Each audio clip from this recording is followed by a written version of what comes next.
Indahnya saat yang teduh menghadap tatap Bapa-Ku, tunaikan doa padanya sehingga hatiku lega. Di waktu bimbang dan gentar, jiwaku aman dan segar. Ku bebas dari seteru di dalam saat yang teduh. Indahnya saat yang teduh dengan bahagia penuh, betapa rindu hatiku kepada saat doaku bersama orang yang kudus. Ku cari wajah penebus dengan gembira dan teguh. Ku nanti saat yang teduh. Indahnya saat yang teduh menampung permohonanku kepada Yang Maha Benar, yang bersedia mendengar.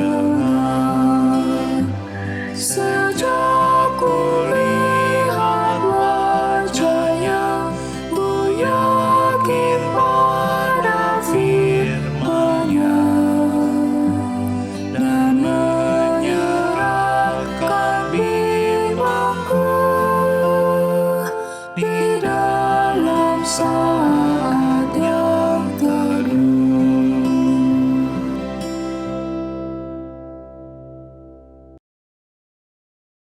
Mazmur 72 ayat 1 dan 2. Demikian firman Tuhan. Ya Allah, berikanlah hukuman-Mu kepada raja dan keadilan-Mu kepada putra raja. Kiranya ia mengadili umat-Mu dengan keadilan dan orang-orang-Mu yang tertindas dengan hukum. Demikian firman Tuhan. Selamat pagi Bapak Ibu saudara-saudari yang terkasih di dalam Tuhan Yesus Kristus. Sebelum bersama-sama kita mendengarkan firman Tuhan dalam doa pagi kita hari ini, mari bersama-sama kita satukan hati di dalam doa. Mari kita berdoa. Ya Tuhan yang mengasihi kami, terima kasih untuk hari yang baru yang Tuhan berikan dalam kehidupan kami. Terima kasih untuk sukacita yang baru yang juga boleh Tuhan tambahkan dalam hidup kami. Dan sekarang ya Tuhan, biarlah sukacita kami dan hari baru kami dilengkapi dengan sabda kebenaran firman Tuhan.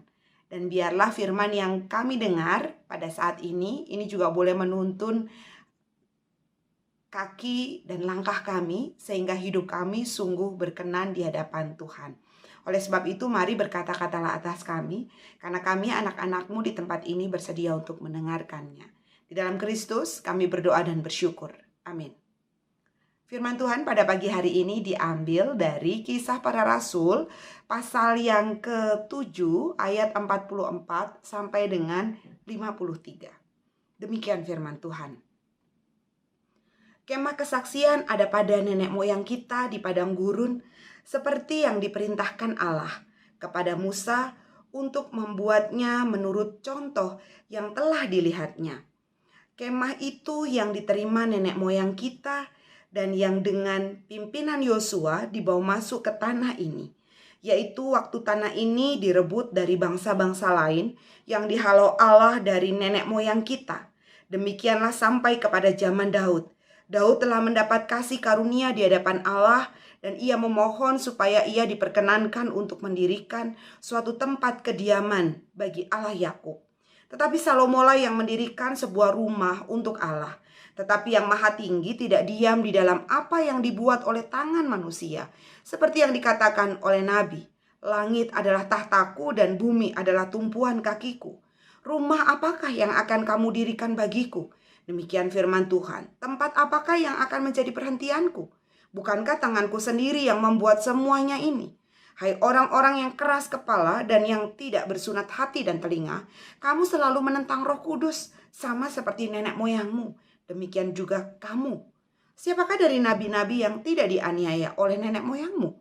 Bahkan mereka membunuh orang-orang yang lebih dahulu memberitakan tentang kedatangan orang benar, yang sekarang telah kamu khianati dan kamu bunuh. Kamu telah menerima hukum Taurat yang disampaikan oleh malaikat-malaikat, akan tetapi kamu tidak menurutinya. Sedemikian jauh pembacaan firman Tuhan.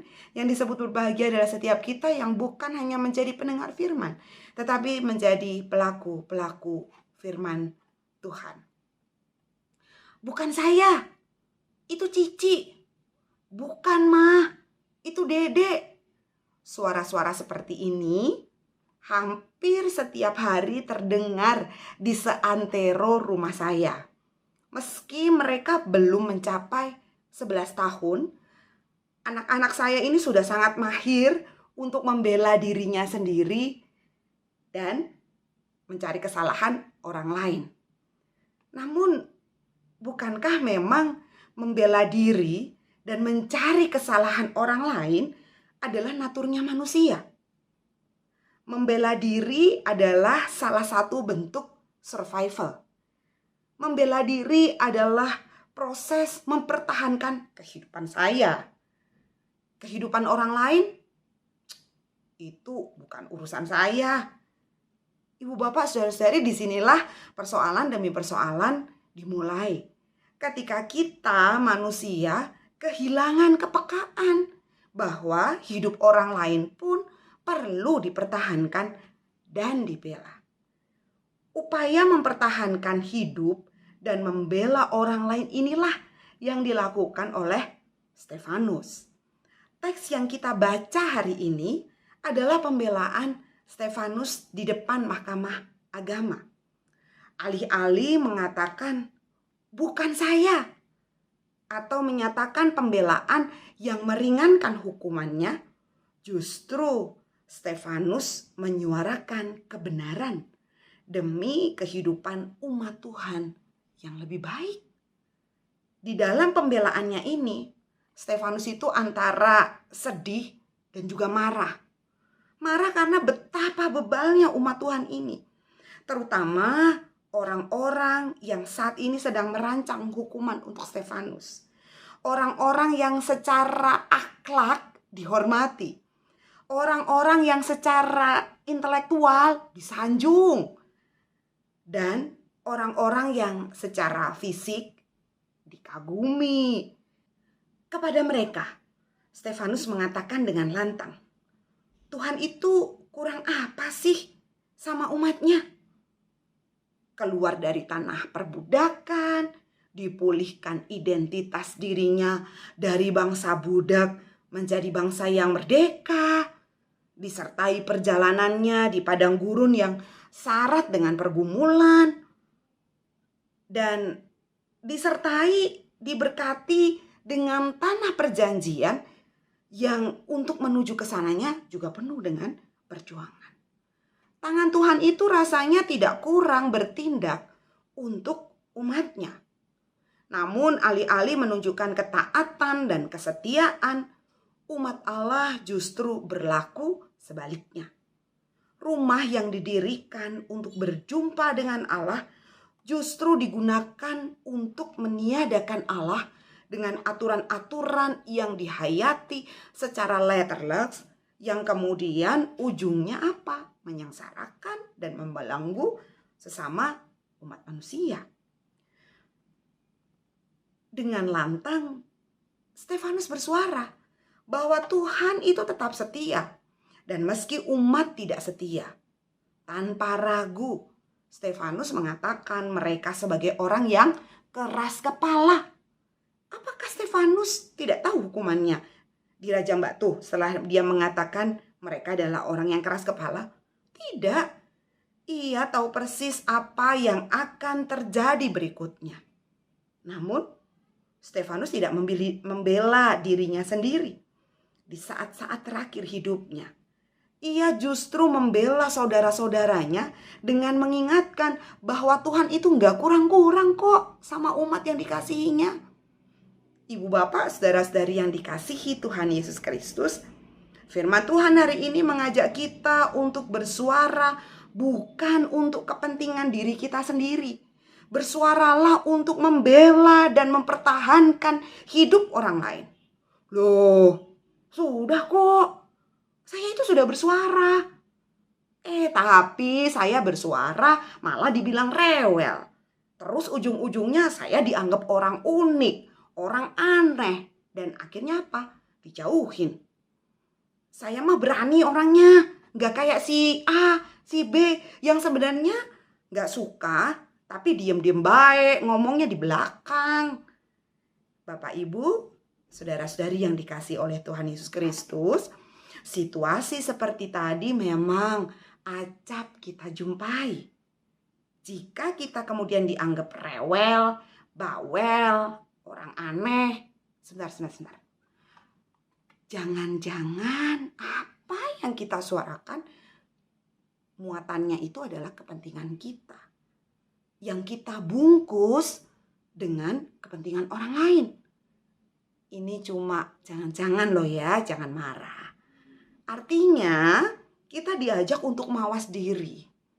Bapak Ibu saudara-saudari yang terkasih, jauh sebelum Stefanus bersuara lantang menjelang hari penghukumannya, Stefanus menyuarakan suara Allah dengan lantang melalui pelayanan dengan memberikan pangan dan santunan kepada warga termiskin di gereja perdana.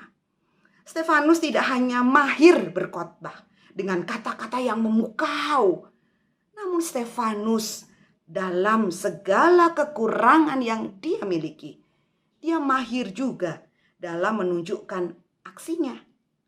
Pantas saja jika para petinggi keagamaan jadi gerah dan tidak nyaman. Bapak Ibu saudara-saudari yang terkasih, firman Tuhan hari ini mengajak kita untuk bukan hanya bersuara dengan kata-kata yang memukau, yang membuat pendengar kita terkagum-kagum. Tapi yuk kita bersuara dengan menjadi kepanjangan tangan Allah bagi sesama kita. Bersuaralah dengan menjadi mujizat bagi orang-orang yang ada di dekat kita. Tidak menuntut orang lain yang menjadi mujizat bagi kita, bukan, kebalikannya. Lantangkanlah kasih Tuhan melalui tangan kita, dengan kaki kita, dan juga dengan mulut kita. Dan tak lupa sertakan selalu ingatan bahwa Tuhan itu selalu baik terhadap kita. Suarakan kebaikan Tuhan kepada sesama kita. Hanya dengan demikian kita mempertahankan hidup orang lain dan membela orang lain. Tika, lalu hidup kita gimana? Siapa yang mikirin kita kalau bukan kita sendiri? Siapa yang akan bela kita kalau bukan kita sendiri?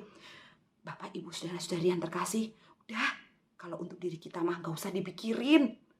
Toh kenyataannya Tuhan kan selalu membela kita dan mempertahankan hidup kita. Gak percaya? Coba cek perjalanan kita di tahun 2021.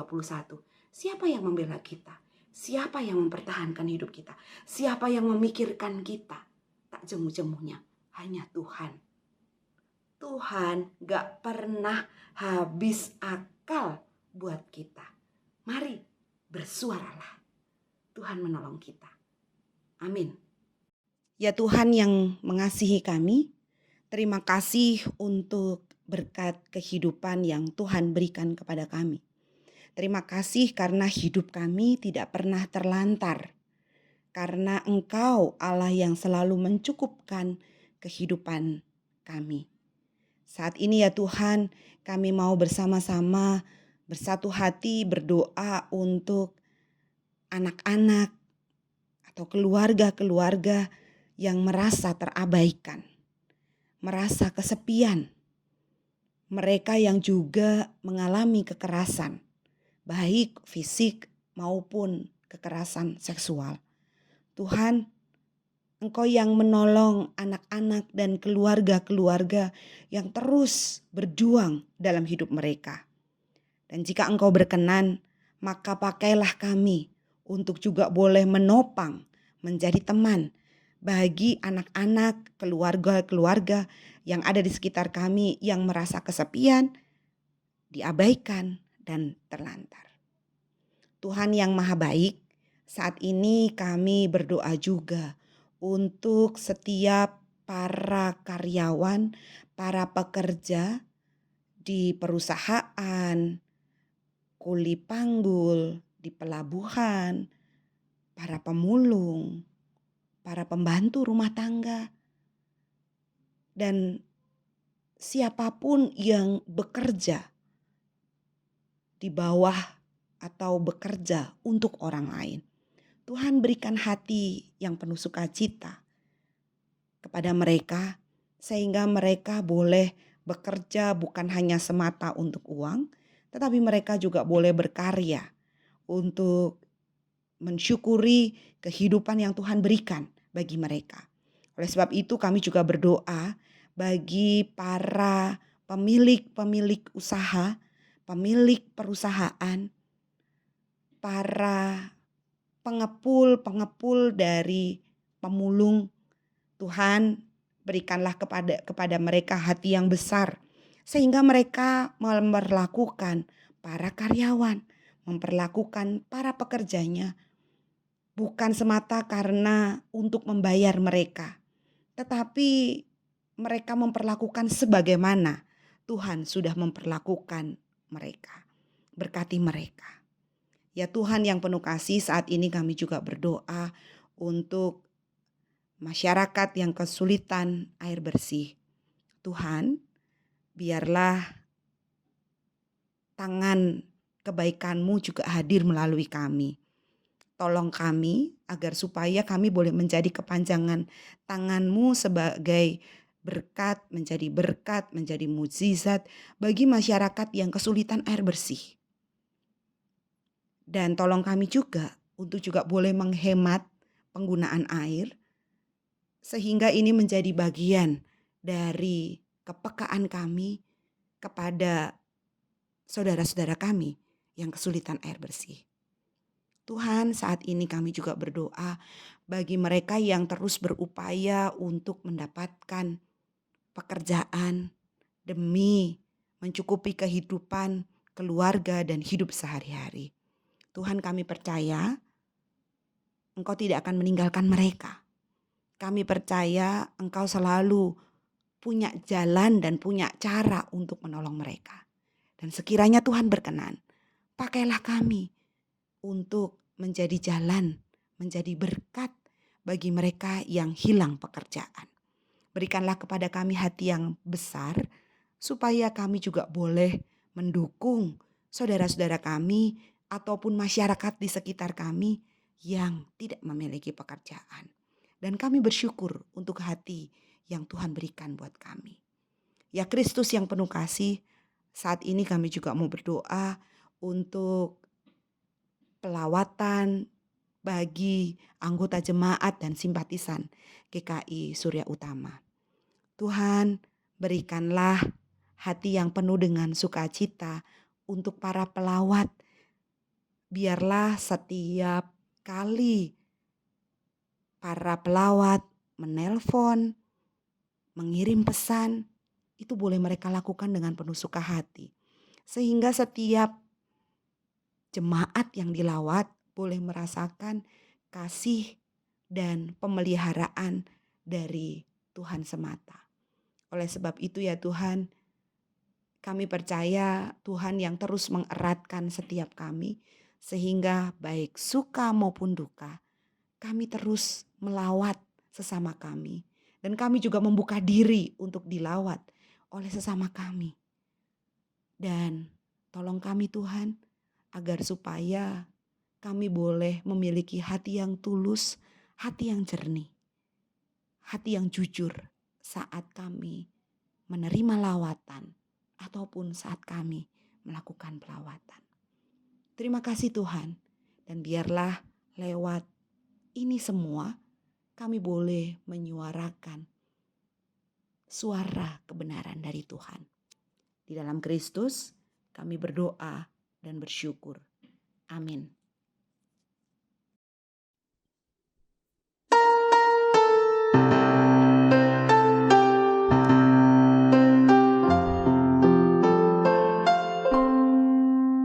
Kasih Tuhan mengiringimu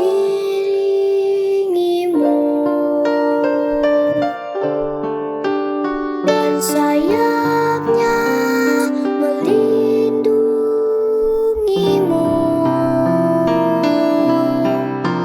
Tangan Tuhan pegang di